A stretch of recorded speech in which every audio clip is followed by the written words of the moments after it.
There's a lot of info on the screen behind me, so let me talk you through it. First of all, in the middle, you can see the answers to the questions, A, B, C, D, and so on.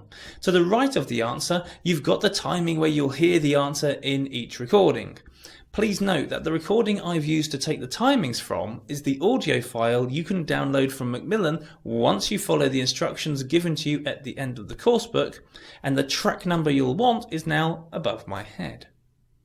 To explain why the answers are the answers, I'll tell you the part of the listening which directly relates to the answer. Hopefully you'll very quickly see how the vocabulary in the question connects to the clips from the listening. So make sure you've got your coursebook open at the right page now.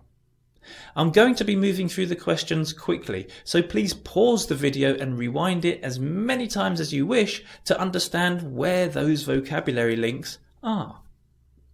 If, however, you have any further questions, please don't hesitate to get in touch with me through the contact form and I'll do my best to help you out. Okay, let's go. For question 1, the answer is A. He was persuaded by others in his field. As Adrian says, I suppose for me it was more that I was talked into it, in other words, persuaded, by colleagues of mine who insisted that there was a market for that kind of subject. For question 2, the answer is B. He felt overloaded with responsibility. As Adrian says, I was stretched to the point that I could no longer say I was fully committed to anything, and that wasn't something I could live with.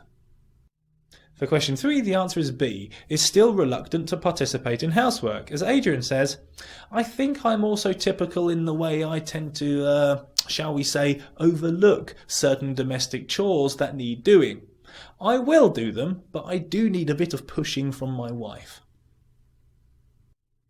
For question 4, the answer is C. He was reluctant to take advantage of their willingness to please. As Adrian says, if I'd written about them, it would have felt like a form of exploitation. He later then goes on to explain why his kids would be so willing to please. For question 5, the answer is C. The way they overlook areas of progress. As Adrian says, it may be true that numbers are on the rise, but the stories presented to us fail to discuss how many of these parents are able to continue working or return to further education. These two areas, which have just been mentioned, refer to the areas of progress.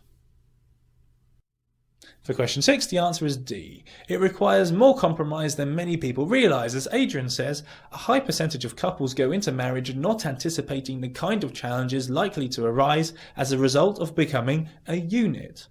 A lot of married life involves meeting halfway, and if you're not prepared to do that, then you're in trouble.